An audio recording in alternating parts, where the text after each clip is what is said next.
Wow, comment ça va? Tu bandes un max? Parce que moi oui. Écoute Pierre, j'ai un problème. Je suis sur Fruits Pierre, parce que j'adore bander, j'adore me vider les et je ne trouve personne. Je l'ai fait dans des dans des Ferme ta gueule, et vraiment je m'en occupe, d'accord? Donc Fruits en fait c'est une application de rencontre. Et ce qui est cool avec ce concept de fruits, c'est qu'au moins tu sais direct ce que l'autre il veut. Alors je cherche quoi? Je cherche des femmes. Choisis le fruit qui me donne envie. La cerise, pour trouver sa moitié, c'est sérieux. Ça c'est les gens chiants. Ok, le raisin pour un verre de vin sans se prendre la grappe. Ça veut dire que si tu fais ça, t'as juste envie d'aller boire un coup. La pastèque pour des câlins récurrents sans pépins. C'est un plan cul, hein. Et la pêche pour une envie de pêcher ce soir. Hello. Quels sont vos loisirs? J'adore bander. Et ben voilà, une fois que t'as ton profil, et ben écoute, tu vas swiper, hein. Le concept de Fruits c'est de vous faire gagner du temps. C'est-à-dire que si c'est raisin et que c'est raisin en face, ça match, super, vous voulez la même chose, c'est cool. Si c'est un abricot en face, et ben vous voulez pas la même chose, vous le savez tout de suite, vous allez gagner du temps. Y a pas l'abricot, hein. Pardon? Y a pas l'abricot. Il y a la pêche. Oui, c'est la pêche, oui. J'ai dit abricot. Non. Si. Là, j'ai dit abricot, là. Replay. Si c'est un abricot en face, C'est quand même un fruit qui ressemble à la cul. Ici principalement pour faire des rencontres. Mais non. Ouais, c'est vrai que du coup c'est le concept, ouais. C'est pas mal de le préciser dans la bio. Ah parce que moi je venais vendre un tabouret en fait. Ah bah merde. En bois de bambou. Putain, faudrait que ça matche parce que là faut qu'on parle des questions juteuses, lol. Ça ne marchera jamais. Et ce qui est cool, c'est que quand ça match, tu sais, c'est toujours un peu dur de briser la glace. Tu sais pas comment aborder la personne en face quand ça vient de matcher. Parce que tu sais jamais qui c'est qui envoie le premier message. Et du coup tu te parles jamais, en fait il se passe rien. Des fois t'envoies un hello. Et avec Fruits, du coup, il n'y a pas besoin parce qu'en fait, il y a le principe de questions juteuses. Alors pareil, je remets pas en question le marketing de pourquoi ça s'appelle comme ça.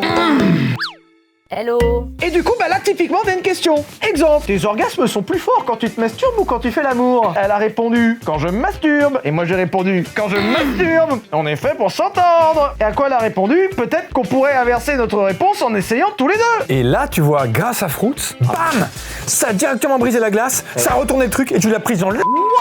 Le soir même, tu sais ce que j'ai fait après? Tu l'as attaché sur ta table? Non, Ikea. je l'ai supprimé. Visage choqué. Et quand vous avez envie de faire du zig-zig, eh ben ça va vachement vite. Ou juste des rencontres, hein. Et juste des rencontres, ça va vachement vite aussi, parce que tu sais ce que les gens ils veulent. Non, en vrai, Fruits, c'est bien. N'hésitez pas à aller dans la description, à télécharger l'application et à faire votre petit profil, ça va être impeccable. J'adore les mangas, les jeux vidéo, la K-pop, la danse et les animaux. Eh bien ça tombe bien, je suis un gros chien. Encore merci à Fruits d'avoir sponsorisé cette vidéo. N'hésitez pas à faire... Vous voyez comme c'est addictif un petit peu? Et en plus, c'est gratuit, le lien est en description. Et bonne baise. Ou bise. C'est juste la bise. Et ouais. J'aimais bien Most Wanted. Je vais pisser moi, ça vous dérange pas. Most Wanted, c'est peut-être le seul qui inspire pas le Japon. Complètement, je voulais dire Tokyo Drift et j'ai dit Most Wanted. On va en parler de Tokyo Drift, Ben j'espère bien. avec une anecdote exceptionnelle. Tu m'attends pour l'anecdote, je vais pisser et peut-être chier si le cœur m'en dit. Oh bah vas-y, n'hésite pas, et ouais. je garde le micro évidemment. N'hésite pas Lucas à intégrer le tout. Tu pourrais avoir la dignité de le garder pour toi, merde. C'est Lucas qui décidera.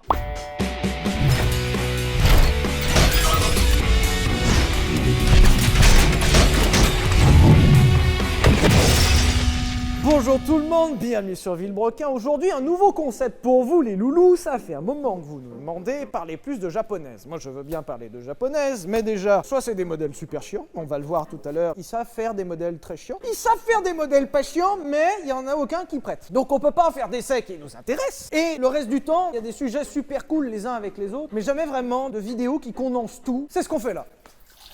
Il y a tout dedans. Alors bien sûr, il n'y aura pas tout dedans parce que résumer l'histoire de l'automobile d'un pays majeur de l'automobile, parce qu'on le verra que le Japon est vraiment dans les grandes nations et d'ailleurs accueilli pendant très longtemps le constructeur numéro 1 en automobile au monde. Ça va être compliqué de tout mettre, mais l'idée c'est de passer en revue pour que vous ayez une idée à quoi ressemble la bagnole au Japon. Parce que vous allez le voir, ils ont une interprétation de la bagnole qui est excessivement différente de la nôtre, de celle allemande et de celle américaine. Le Japon déjà c'est une petite île qui est loin, ils font leur truc. Tu passes à la télé, c'est incroyable. Il fait vraiment tout. J'étais en train de dire que les Japonais ils font des trucs bien à eux chez eux. Je viens juste de penser les délires sexuels japonais. Bah les furies déjà, moi j'ai jamais compris ça. Alors, Moi je trouve ça terrifiant. en vrai ouais. Hier soir chez les copains, j'ai vu une bataille de clitoris.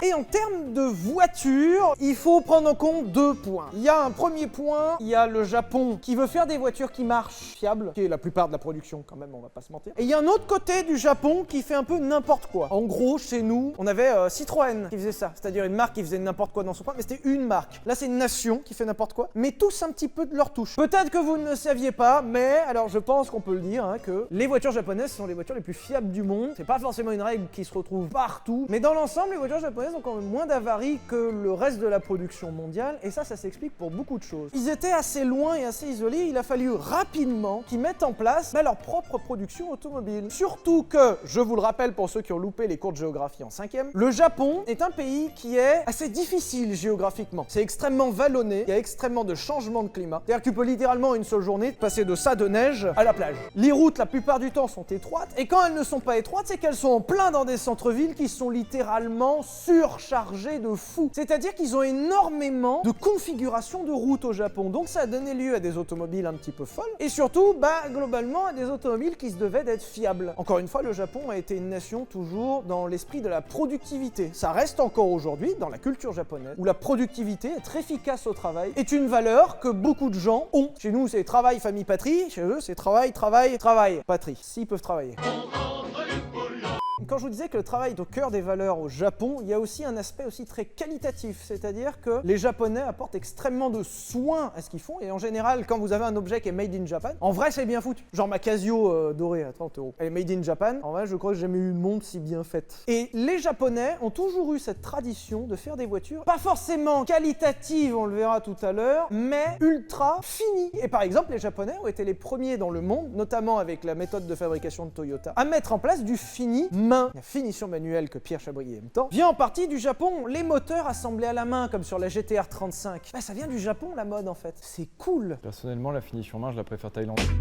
En fait, la réputation des Japonais a commencé principalement aux États-Unis avec les motos dans les années 50 et 60. Les États-Unis avaient vraiment une grosse production de motos. Mais il y avait un problème, c'est que cette grosse production de motos était un petit peu calmée par le fait que c'était des trucs qui étaient moyen fiables quand même. C'est-à-dire que c'était un peu fait à l'arrache. Exactement l'opposé du Japon. Puisque le Japon, il y a eu une grande révolution dans les années 60 où le Japon est arrivé avec une production de motos japonaises. Avec Kawasaki, avec Honda, avec Yamaha. Et où ils ont terminé le marché. Terminé, bonsoir, quoi. Et les Japonais se sont fait une énorme réputation de produits de qualité. Parce que les Japonais ne peuvent pas concevoir de sortir un modèle de voiture sans qu'il soit fiabilisé. Je sais pas si vous avez remarqué, pour ceux qui connaissent, chaque année les motos elles évoluent un tout petit poil. Parce que les Japonais, ils vont pas faire comme nous Européens ou comme les Américains. Les Japonais, ils vont se péter le crâne à faire une bagnole. Et quand ils font une bagnole, elle est pas top mais elle est fiable. Et juste chaque année ils font pit pit pit pit pit pit, et ça fait plus un, plus un, plus un, plus un. Et résultat, souvent, entre la première sortie et la dernière, déjà il y a 15 ans, parce qu'ils renouvellent rarement les modèles japonais, mais entre la première et la dernière, il y a un gap énorme. Avec une voiture, par exemple, que vous connaissez bien, la Nissan GTR 35. Celle-ci, la première est sortie il y a plus de 10 ans. La première faisait 480 chevaux, et avait des performances qui sont totalement dépassées par la Nissan GTR de 2022, qui a évolué tellement qu'on est arrivé à une version Nismo qui fait 600 chevaux, et 4 roues motrices, avec une nouvelle boîte, avec un nouvel intérieur, et qu'en fait, entre la première GTR et la dernière GTR, c'est plus la même caisse. Pourtant, c'est la même caisse. Ça, c'est japonais. Elle a de la reprise et je l'aime.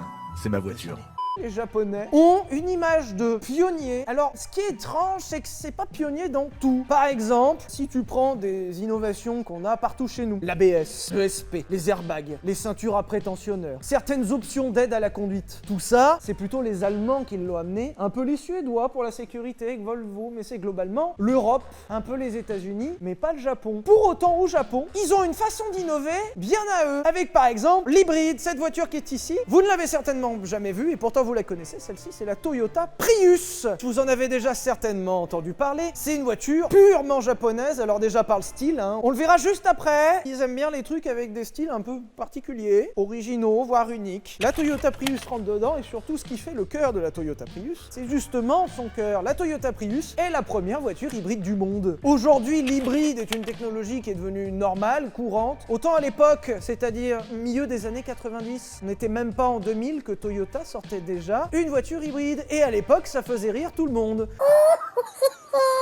Aujourd'hui, l'hybridation est devenue quasiment obligatoire pour sortir une voiture. Excusez, mesdames et messieurs. Donc, niveau pionnier, ils savent faire. En même temps que pionnier, il y a aujourd'hui l'hydrogène Toyota. Alors, du coup, là, on se fout un peu moins de leur gueule. Parce que Toyota, il y a quelques années, a sorti la Mirai, qui est ici. Et là, on est déjà à la deuxième génération de Mirai, qui est importée chez nous. Qui est une voiture à hydrogène. Pour résumer, l'hydrogène, ça fonctionne en électrique. C'est juste que, plutôt que recharger l'électricité, il y a une pile à combustible, tu mets de l'hydrogène liquide, ça fait de l'électricité, et tu roules avec l'électricité que tu génères toi-même. Donc, c'est une sorte de générateur électrique. Mais ça reste une voiture électrique. Et autant à l'époque, on s'était foutu de leur gueule avec la voiture hybride en disant c'est nul parce que ça fait ni une bonne voiture thermique ni une bonne voiture électrique. Aujourd'hui, toutes les voitures sont hybrides. Et en plus, les leurs sont fiables et économiques. Donc les Japonais savent innover dans leur truc. C'est-à-dire que là, personne ne veut faire des voitures à hydrogène en fait dans le monde. C'est ça qui est fou, tu vois, au Japon. C'est qu'ils innovent à fond tout seuls sur un truc qu'il y a que eux que ça intéresse. Bah typiquement, le moteur rotatif rentre parfaitement dans cette façon de développer des bagnoles à la japonaise. Le moteur rotatif, je vous rappelle, est une technologie d'abord inventée en Allemagne par un monsieur qui s'appelle Felix Wankel, d'où le nom du moteur, le moteur Wankel, qui est un autre modèle de moteur. Genre dans toutes les voitures modernes, il y a un modèle de moteur thermique avec des pistons qui montent et qui descendent. Ça fait boum boum. On vous l'a expliqué 1 milliard de fois. Alors, faites pas chier. Allez regarder la chaîne s'il vous plaît. Le moteur rotatif, on a même fait un épisode dédié dessus. Mais c'est juste un autre système. Ce système a été inventé par un monsieur en Allemagne, Felix Wankel, qui a vendu le brevet. D'abord, constructeur local, NSU, constructeur qui a disparu, et qui faisait des moteurs rotatifs. Mais il a également vendu, et on en arrive vraiment à ce que je disais tout à l'heure, sa licence à une marque française, Citroën. Quand je disais que chez nous on avait une bizarrerie, c'était Citroën. Ils ont acheté la licence du moteur rotatif et ils ont fait des voitures à moteur rotatif. Citroën propose aux amateurs de techniques de pointe des prototypes équipés du moteur à piston rotatif. C'est l'opération M35. Ils ont très vite abandonné parce qu'ils ont failli faire faillite à cause de ça. Et surtout les Japonais. C'est toujours pareil en fait. Toujours la façon de voir les trucs différemment. Donc les Allemands l'ont pris, ils ont coulé. Les Français l'ont pris, ils ont failli couler. Les Japonais l'ont pris et ils en ont sorti jusqu'en 2010 en fait. Parce que cette technologie datait des années 40. Donc vraiment les Japonais se sont cramponnés à cette putain de technologie pendant 60 ans. Et toujours dans cet esprit japonais que oui peut-être que quand je le sors c'est pas parfait, mais je vais l'améliorer chaque année jusqu'à que ça soit cool. Spoiler, ça n'a jamais été cool. Parce que ça a toujours été de la merde. C'est de la merde, c'est tout. Mais ils se sont cramponnés au concept pendant très longtemps. Et parfois ça marche, cette persévérance. Par exemple, chez Mazda, ils sont presque arrivés à faire un truc bien. Pour vous faire un topo très rapide, Mazda, donc constructeur japonais qui s'était spécialisé dans le rotatif, avait sorti déjà l'une des sportives les plus connues de notre époque, la Mazda RX-7, avec un putain de rotatif biturbo qui marchait sa daronne. Et surtout un modèle plus contemporain qu'on a essayé, la Mazda RX-8, qui a été encore aujourd'hui la dernière voiture de série avec un moteur rotatif. Les Japonais s'y sont cramponnés tant qu'ils ont pu. Malheureusement, ça a été tué à cause de plein de trucs, à cause de la pollution, mais aussi de la consommation d'essence qui est astronomique et la consommation d'huile qui est astronomique. Et du manque de couplet, du manque de fiabilité, et qu'en fait, si tu regardes bien, 60 ans de boulot à Ben, quoi. Après, j'avoue, le rotatif a au moins marché pour une chose. Le rotatif a gagné les 24 heures du Mans en 91. Mazda avait justement engagé cette voiture, la 787B, aux 24 heures du Mans dans la catégorie Rennes, et c'est bien simple, ils ont ruiné la compétition cette année-là. Ils étaient tellement performants, ils ont interdit le moteur rotatif aux 24 heures du Mans. Tu vois, c'est ces trucs-là qui faisaient dire qu'ils avaient raison pour les voitures de course. Et par exemple, le moteur rotatif, pendant un temps, a fait partie de cette longue tradition des bizarreries japonaises. Alors, tant qu'on est aux bizarreries japonaises, il y en a eu un paquet. Je vous en avais déjà parlé, la Honda City, avec son petit accompagnement, le Honda Moto Compo.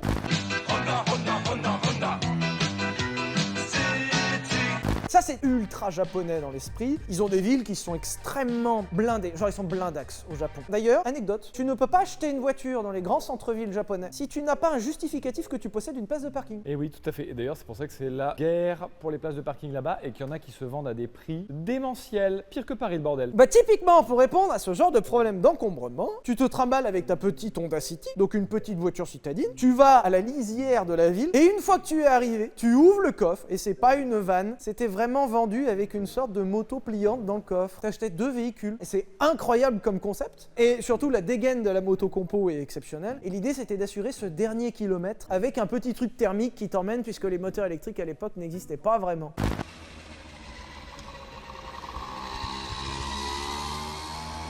C'est de la grosse merde, ça n'a jamais marché. Mais c'est typiquement japonais. Typiquement japonais dans des voitures totalement folles, même de l'autre côté du spectre. Par exemple, je vous montre ceci. Ceci est un Hummer, mais vous l'avez déjà présenté. Non, ce truc en fait c'est Toyota. Ça s'appelle le Mega Cruiser. Alors, il n'y a pas grand monde qui peut l'acheter au Japon. À la base, c'était un véhicule militaire comme le Hummer et qui reprend en fait à peu près le cahier des charges du Hummer, c'est-à-dire que ça a la largeur du Hummer et la gueule du Hummer. Toyota, ils savent faire ça aussi. Mais ils savent aussi faire les voitures des présidents. Autre voiture que vous ne pouvez pas acheter au Japon. Les dignitaires japonais se déplacent dans ces voitures-là. Cette voiture n'est pas une Rolls-Royce, cette voiture est une Toyota Century. Et pendant longtemps, a été la seule voiture japonaise équipée d'un V12. Et ça, c'est cool. Autre voiture totalement bizarre dans l'esprit japonais, voici le Nissan Cube. Alors j'adorerais pouvoir en essayer un. Le Nissan Cube est un concentré de délire japonais. C'était pendant très longtemps la seule voiture de la production automobile à être non symétrique, à être asymétrique, puisqu'à l'arrière, il y a une vitre qui va que d'un côté et pas de l'autre. Mais la voiture n'est pas symétrique. Il y a un nombre de trucs cons dedans. Par exemple, la porte arrière qui s'ouvre comme une porte de frigo est inspirée d'une porte de frigo. C'est-à-dire, c'est vraiment le cahier des charges. C'est-à-dire, ils voulaient que l'arrière de la voiture s'ouvre comme une porte de frigo. Et ils y sont arrivés. Sur le tableau de bord du Nissan Cube, il y a un carré de gazon de série. D'ailleurs, ça sort d'usine avec un carré de gazon. Je sais pas si vous savez, mais en vrai, au Japon, dans les grandes villes, ils en voient pas souvent du gazon. C'est quelque chose qui est arrivé dans la New Beetle dans les années 2000, où tu avais ton petit pot et ta plante. Je sais pas si tu te souviens. Si. Mais bon, ça c'était pour un clin d'œil, tu vois. Autant Nissan Cube, il y a un carré de gazon. Parce que l'idée c'était de se sentir bien dans sa voiture citadine, où justement tu vois jamais la verdure, parce qu'au Japon, apparemment dans les grandes villes, la vie est assez dure parce qu'il n'y a pas de verdure. Paris à côté, c'est l'Amazonie. Souvent le Nissan Cube est confondu avec une K-Car. Vous avez forcément déjà vu ce genre de modèle. Ces voitures-là, elles sont proportionnées bizarrement. Tu sais, elles sont trop hautes, elles sont pas assez larges, elles sont trop petites. Et bah ça, c'est pas pour rien. Ce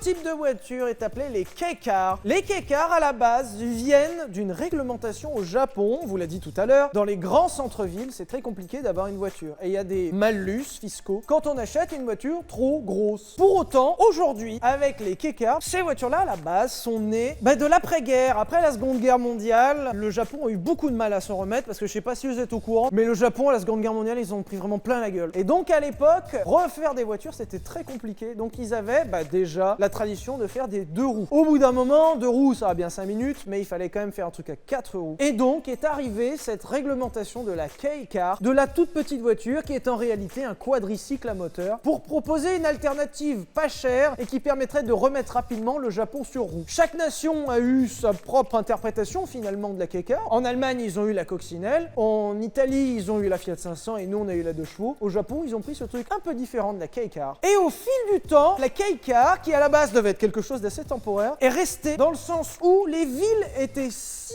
densément peuplées que rapidement, le manque de place s'est fait sentir. Et la circulation était tellement intense que les K-Cars sont revenus en force dans les années 80 pour compenser ces problèmes de circulation. Par contre, j'ai toujours pas compris, parce que quand il y a trop de circulation dans la ville et que ça roule plus, comme à Hidalgo, tu te dis, il y a trop de voitures. Je vous le garantis. Donc je vais mettre moins de voitures. Tu peux comprendre la logique. Oui, si tu mets des solutions en place en face, je veux bien. Et au Japon, il y a trop de voitures, et on va mettre des voitures plus petites. Ça, j'ai pas compris. Vraiment, je comprends pas. Eh bien, les K-Cars ont repris un gain de popularité des années 90 pour une simple et bonne raison, c'est qu'il y a eu des incitations fiscales, c'est-à-dire que vous payiez déjà pas de malus, et vous aviez même des remises sur vos impôts si vous aviez une K-Car. Donc tout le monde s'est mis à en acheter, et c'est devenu une mode à tel point que quasiment la moitié des voitures vendues au Japon étaient des K-Cars. Alors qu'elles sont pas forcément moins chères que des citadines. C'est que c'est beaucoup plus petit, mais c'est tout aussi cher. Une K-Car, c'est 3,40 m de long. Alors ça a évolué, des fois c'était 3,50 m, 3,60 m, 3,30 m.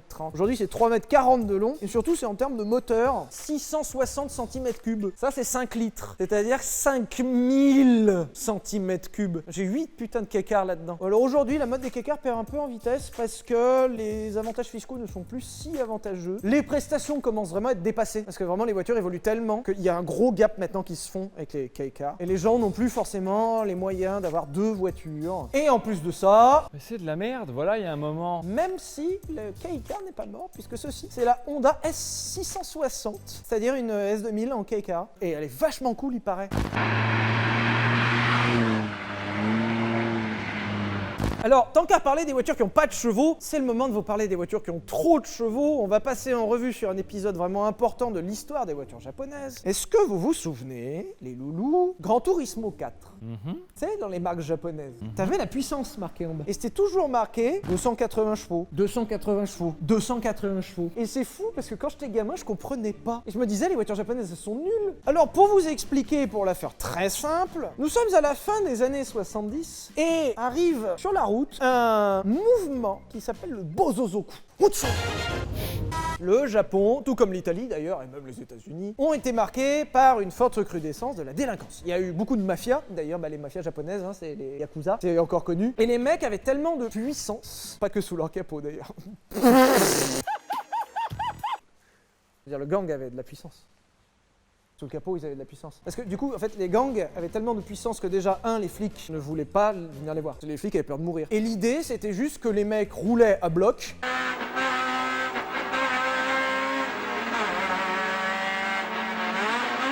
Tout le temps. Les flics avaient des voitures de police, normales. Les mecs qui faisaient du Bozozuku, ils avaient 300 ou 400 chevaux. Bah oui, tu vas faire quoi? Même si tu me rattrapes, je te bute. Donc en vrai... Et en plus de ça, souvent, en fait, il y avait une grosse mode. Si t'es tout seul, ils peuvent arriver à t'arrêter. Parce que t'es facile à identifier. Quand tu fais un convoi de 80 bagnoles qui fait n'importe quoi, au moment où il y a le top départ pour se diviser, Tu suis qui? et bah confirmé, tu suivais personne. Il y a tellement de bordel, et puis plus tu les suivais, plus ils foutaient le bordel. Voyant cette recrudescence et l'explosion des morts sur la route, parce que bah du coup, eux se tuaient, mais ils tuaient d'autres gens au passage. Au début des années 80, il y a un consortium des constructeurs japonais. Ils se sont mis tous d'accord pour brider la vitesse des voitures à 180 km/h. De même, c'est beau. Culturellement est fort, ouais. Pour justement ne pas avoir à subir une loi. Donc encore aujourd'hui, c'est une limitation qui est en vigueur. Les voitures vendues au Japon sont limitées à 180. Spoiler, ça se contourne assez facilement. Mais, autre spoiler, au Japon, si tu te fais choper en grand excès de vitesse, ils peuvent t'enlever ton permis 10 ans. Chez nous, ils rigolent pas trop sur la vitesse. Et je sais de quoi je parle. Là-bas, ils peuvent vraiment t'enlever ton permis 10 ans, voire, si tu récidives, 25 ans, voire te l'enlever à vie. Réflexion française, typiquement. Ouais, mais c'est pas grave, tu roules sans permis, ils te chopent sans permis là-bas, c'est prison. Chez nous aussi, en théorie, c'est prison sans permis. Hein. Là-bas, c'est vraiment prison. Puis genre, tu peux faire des années. Cette limitation tient un moment, mais en réalité, n'est pas très efficace parce que bah, les mecs qui faisaient pas n'importe quoi ne roulaient déjà pas vite, et les mecs qui roulaient vite faisaient sauter les limiteurs. Donc en fait... Du coup, en 89, toujours cette association de constructeurs japonais se dit, ça commence à être la course à la puissance, et puis il y a toujours autant de drag race dans les putains de rues entre Kyoto et Tokyo. Tous les soirs, il y a des courses dans les rues. Et les flics ont beau courir de partout, ils sont juste pas assez nombreux. Et en plus, les Japonais, ça les dépasse, parce que d'habitude, c'est des gens qui sont ultra civilisés. C'est une nouvelle forme de délinquance à laquelle ils ne savent pas répondre. Les constructeurs japonais se réunissent donc et disent, les gars, ça serait pas mal qu'on fasse un truc, parce que sinon l'État va venir nous appliquer des lois et nous casser les couilles. Et à l'époque, la voiture la plus puissante vendue au Japon et dans le monde était cette voiture est la Nissan 300 ZX. C'était un gros coupé japonais très GT dans la pure mode de ce que faisait le Japon dans ces années-là.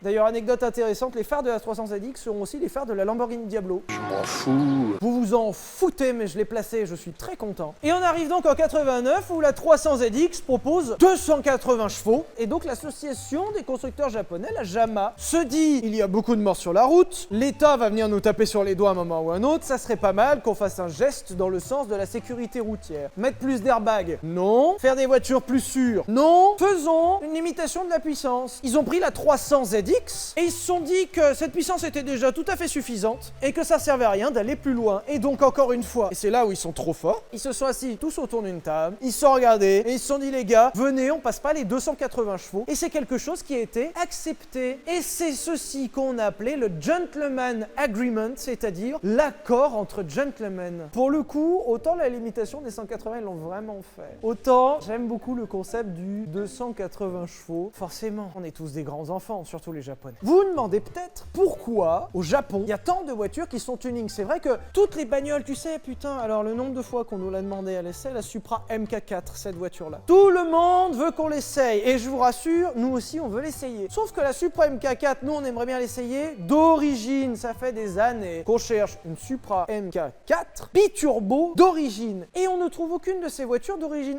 Elles sont toutes modifiées. Toutes! Alors des 1600 chevaux, des 1200 chevaux, des 4839 50,3 chevaux, on en trouve. Ça, c'est bon. Mais des putains d'origine, est-ce que c'est trop demandé? Alors tu te dis, comment ça se fait? La Supra MK4 est typiquement un bon exemple de cette norme et de ce Gentleman Agreement. La Supra MK4 sort, même en version biturbo, à 280 chevaux. Ce qui est d'ailleurs fou, puisque chez nous, elle est sortie à 330 chevaux. Déjà, il y a un premier truc qui est trahi là-dedans. C'est que la réalité, toutes les voitures à partir de 89 japonaises affichaient 280 chevaux. Et j'ai bien dit affichaient. Dans la réalité, il n'y en a aucune qui faisait 280 chevaux. Bah, il y avait la concurrence, il y avait tout en fait. Il y a un moment, quand tu devais exporter tes véhicules et tout, il fallait bien qu'ils puissent faire autant que la concurrence, voire plus. Et du coup, le problème, c'est que bah, sur le sol, t'étais bien obligé de respecter ta loi, mais ailleurs. Rien à foutre.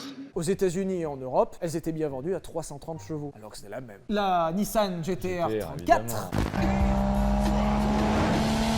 qui était annoncée à 280 chevaux, et de notoriété publique qu'elle passait facilement les 300 chevaux. On a le même problème avec cette Nissan GT-R, hein. On n'arrive pas à la trouver pas modifiée. On va vraiment prendre la Supreme K4 pour que vous compreniez, cette voiture est extrêmement recherchée, déjà de par l'image qu'elle transporte. Elle est cool. Elle est extrêmement connue, elle est passée en plein de films.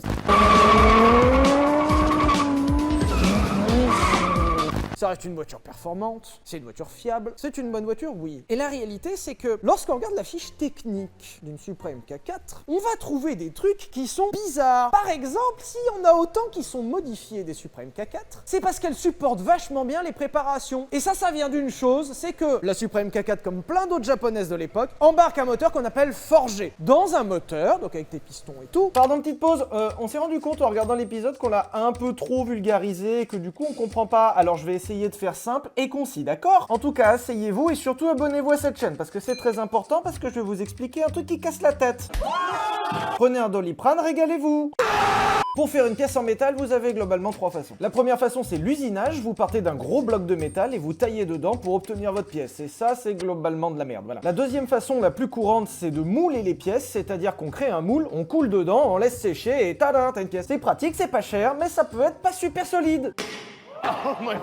Résultat, si tu fous 1500 chevaux dessus, bam, ça casse. C'est pour ça que dans les moteurs avec plein de chevaux, on est obligé de passer sur le moteur forgé. Forgé, c'est simple, on prend un bloc de métal, on le chauffe sa grand-mère et on y tape dessus jusqu'à avoir la forme qu'on veut. C'est super compliqué, c'est super cher, mais c'est aussi super solide. C'est du solide, hein. Voilà, donc les petits malins de japonais qui foutent ça dans les moteurs de Supra en disant que c'est limité à 280 chevaux, mon cul. C'est peut-être excessif. Mais c'était uniquement pour la fiabilité. Oui, monsieur. Arigato gozaimasu. Konnichiwa. Minasan. Ah, tu sais pas plus de mots, ça marche.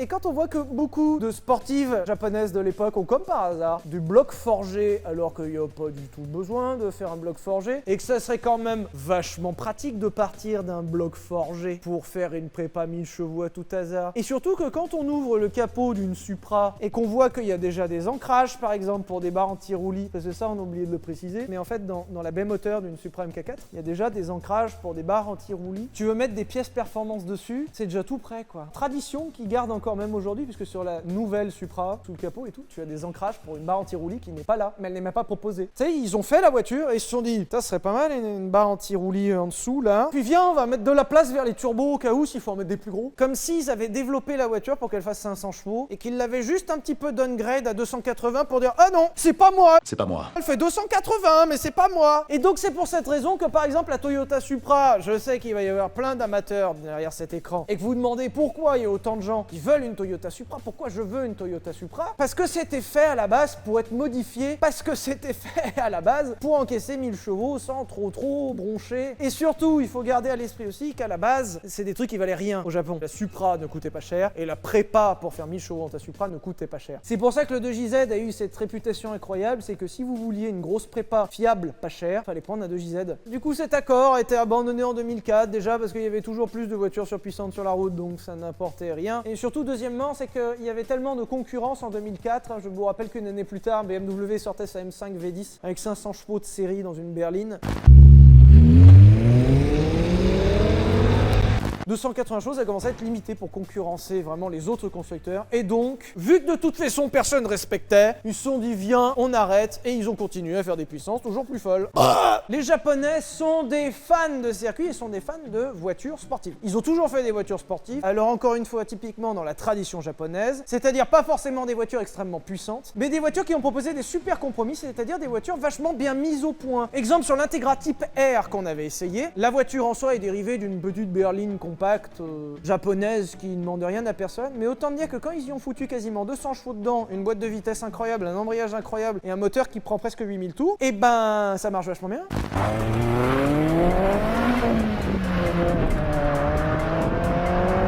Et du coup, les Japonais, souvent, ont été dans cette tradition de faire des moteurs, pas forcément, alors du coup, l'opposé de ça. En Europe, surtout en Allemagne et aux États-Unis, c'est de l'énorme V8 qui hurle et qui tabasse ta grand-mère. Et c'est le moment pour démarrer la Camaro. Ah oui, parce que alors du coup, Pierre, on lui a prêté une Camaro. Il y a personne dedans. Les Japonais ont une grande tradition dans la voiture sportive qui prend plein de tours avec le VTEC. Le VTEC, je vous le rappelle, on vous l'avait déjà expliqué dans un autre épisode, je le fais très rapide. Le VTEC était un système inventé par Honda pour proposer deux profils d'arbre à cam. En gros, dans le moteur, il y a un piston qui monte et qui descend, souvent qui est forgé chez les Japonais, on commence à comprendre. Du coup, tu as des petites portes en haut qui s'appellent des soupapes, qui font rentrer de l'air et de l'essence et qui font sortir ce qui a été brûlé. Donc tu as la soupape d'admission et la soupape d'échappement, l'entrée, la sortie. Ces petites portes s'ouvrent avec des choses qu'on appelle des cams, c'est des machins en acier, et tu choisis le profil qu'elle a. Soit elle a un profil très rond, elle va favoriser les plages d'ouverture et en gros elle va favoriser la douceur du moteur. Donc tu vas avoir un moteur très doux mais pas très performant au régime. À l'inverse, tu peux avoir des cams très agressives, donc très pointus, qui vont vraiment permettre de prendre des tours. À l'inverse, le moteur va être très peu souple à bas régime. Donc c'est juste un compromis à faire entre les deux, et la mécanique c'est ça, c'est un compromis permanent entre ce que tu veux. Honda, ils ont niqué le game, il y a les deux. C'est pour ça que tu as totalement un changement de sonorité qui est incroyable déjà, premièrement, et deuxièmement, tu as un moteur à deux facettes, tu as un moteur assez rond en bas et ultra énervé en haut. Le VTEC à la base, je le place ici, n'était pas fait pour gagner en performance. Le VTEC n'a pas été inventé pour mettre une cam agressive sur un moteur tranquille. Le moteur VTEC a été inventé pour mettre une cam tranquille sur un moteur agressif. C'était pour gagner en consommation et en souplesse de fonctionnement. Mais le truc que tu remarques le plus quand tu roules, c'est la cam agressive, parce que dès qu'elle se met en route, c'est incroyable.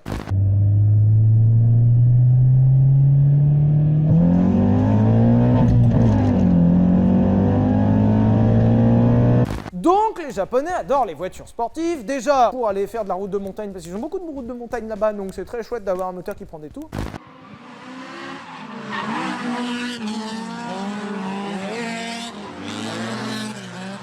Et pour aller faire du circuit, à tel point que Gran Turismo, vous connaissez, c'est ma grande passion. Alors du coup, s'il y a bien un jeu qui est typiquement japonais, c'est Gran Turismo. C'est vraiment dommage que Gran Turismo n'ait pas accepté nos idées pour présenter Gran Turismo 7 et finalement décidé de faire passer des permis. Parce que vraiment nos idées étaient vachement plus rigolotes. Voilà. Pas grave, hein. On a proposé des idées, ils nous ont fait ouais non, on n'a pas vos idées. Dans les idées, il y en a une que vous verrez en début d'année. Qu'on va faire quand même, hein, parce que s'ils aiment pas eux, on en a rien à foutre, on le fait quand même. Hein. Et ils ont énormément de circuits. Et dans Gran Turismo, il y a énormément de circuits japonais. Circuits japonais dans lesquels tu te tapes des grandes courses de voitures qui ont rien à voir les unes avec les autres, c'est-à-dire dans Gran Turismo, notamment le 4. Je l'ai poncé comme jamais. Tu peux littéralement faire une course entre un Avantime, une Xantia exclusive et une Nissan R34 GTR sur Suzuka en toute détente. Et c'est cool. Eh bien, savez-vous que les Japonais, ils le font en vrai? Pardon? Alors je vous présente ceci, alors c'est pas très connu chez nous. Ça, on va vous mettre quelques images pour que vous compreniez vraiment le concept. Il y a un magazine de bagnoles japonais télévisé, l'équivalent de Top Gear au Japon, qui s'appelait Best Motoring. Et Best Motoring, depuis les années 90, d'ailleurs je pense que Gran Turismo s'en inspire fortement. Ou alors, il y a l'un des deux qui s'inspire des deux, mais ils font la même chose. Parce que vous avez déjà certainement fait des courses sur Gran Turismo avec des voitures folles, sur Suzuka ou sur Tsukuba.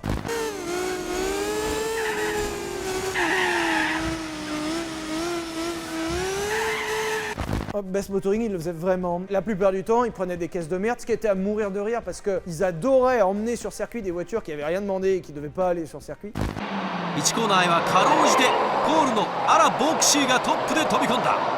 Mais des fois, ils se font des courses. Tu peux retrouver Gallardo contre 360, contre F430, contre 458, contre 911 Turbo, contre 911 GT3.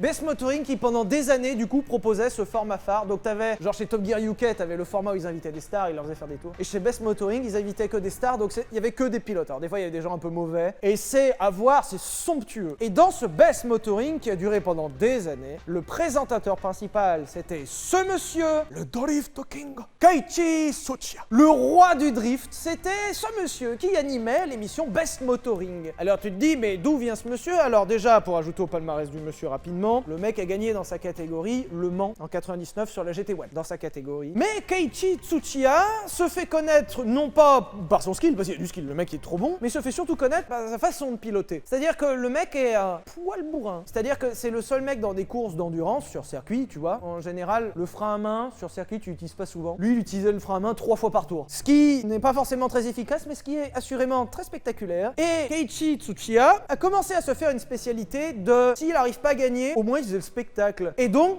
les gens l'adoraient parce que le mec passait sa journée en travers.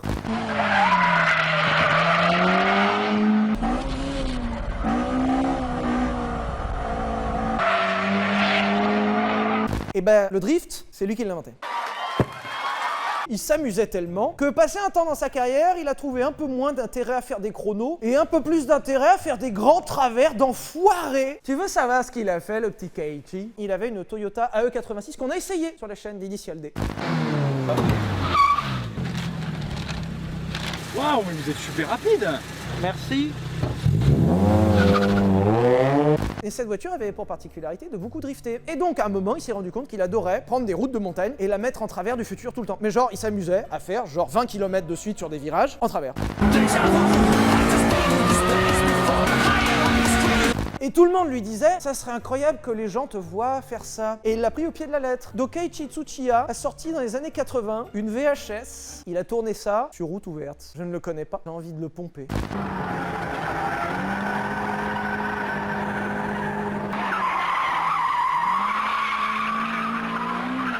Et Keiichi Tsuchiya en a tellement rien à foutre qu'il en fait une VHS et qui était vendue dans l'équivalent des bureaux de tabac japonais, genre en public. Et sa VHS se transmet beaucoup avec le bouche à oreille, à tel point que la VHS devient l'une des VHS les plus vendues de son année de sortie. Oh, j'ai pas les mots. Les autorités voient la VHS, les autorités essayent de lui mettre le grappin dessus, mais étant donné qu'ils n'ont aucune preuve physique, ils l'ont pas attrapé sur le fait, ils ont que des images. Et à la faveur de ces avocats qui ont bien travaillé, il s'en sort en gardant son permis. Chouette. Et surtout, au passage, je le précise, il s'est fait supprimer sa licence de pilote cette année-là. Tu sais ce qu'il a fait? Il a fait un deuxième numéro.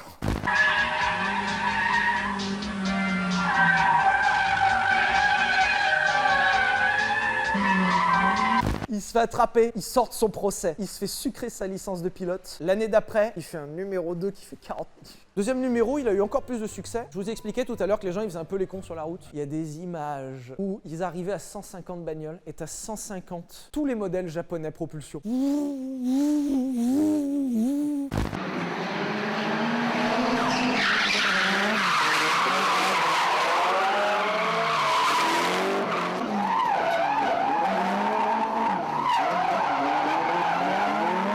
Et forcément, alors du coup, je vous le dis, il y en a quelques-uns qui ont perdu leur permis. Et Keiichi Tsuchiya deviendra tellement célèbre que déjà, il a créé le drift. Et deuxièmement, Keiichi Tsuchiya, alors en termes de pesage final pour l'anecdote qui est très intéressante, Fast and Furious, vous connaissez? Dans les années 2000 et quelques, le drift prend un essor incroyable grâce à ce monsieur. Et le Drift King est appelé en tant que responsable des cascades et de responsable technique sur Fast and Furious Tokyo Drift. Sans lui, il n'y aurait pas eu ça, quoi. Et c'est tellement cool, à tel point que c'est lui qui fait les drifts dans Fast and Furious Tokyo Drift. Et dans ce film, il a une scène, il a un caméo où il est un pêcheur et où il insulte un mec qui fait du drift alors que techniquement c'est lui.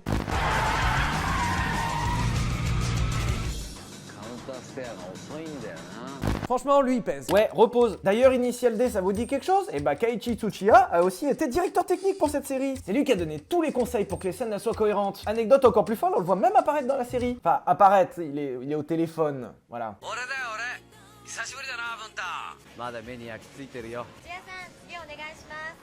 Mais ce qui est déjà pas mal. Et anecdote encore plus folle, le bruit de la E86 du héros, c'est celle de Tsuchiya. Voilà, le mec pèse tellement qu'il a enregistré le son de sa propre voiture.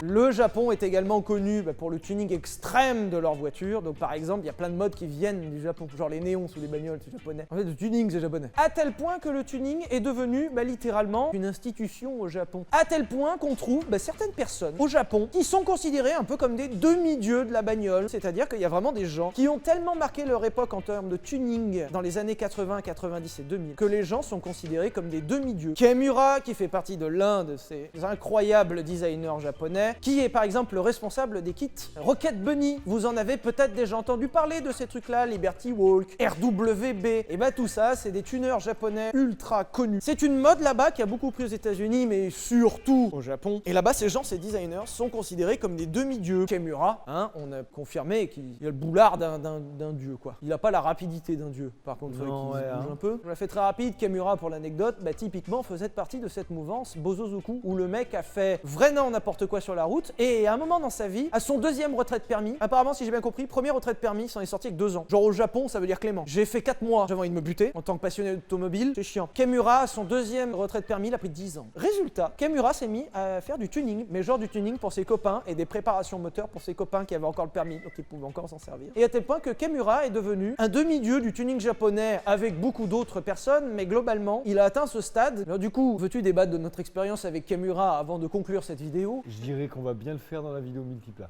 Voilà, bon, alors c'était super dense, je sais que j'ai oublié un milliard de trucs, vous pouvez les mettre en commentaire, n'hésitez pas, ça fera du référencement. Le pouce bleu, surtout pensez à vous abonner, c'est très important. Abonnez-vous à notre Instagram, c'est très important aussi. Cet épisode était très dense et on espère qu'il fera moins de 5 heures. On espère que vous l'avez apprécié, si vous l'avez apprécié, dites-le nous en commentaire, c'est important. Et on fera peut-être les États-Unis, la France. La Chine, ils ont une production de bagnoles qui est incroyable. La Russie. La Chine, surtout, ils ont beaucoup de copies de voitures occidentales et c'est très drôle à voir ça. En Italie, il faut qu'on fasse l'Italie et les bagnoles.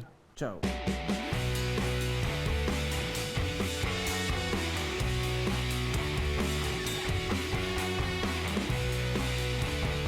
Parce que tu le filmais pendant que c'était en train de se passer sous tes yeux, mais tu m'écœures un peu là. Non mais une bataille de clitoris, c'est incroyable. Ouais, c'est un vulve tech, parce que tout le monde fait la blague, c'est super marrant.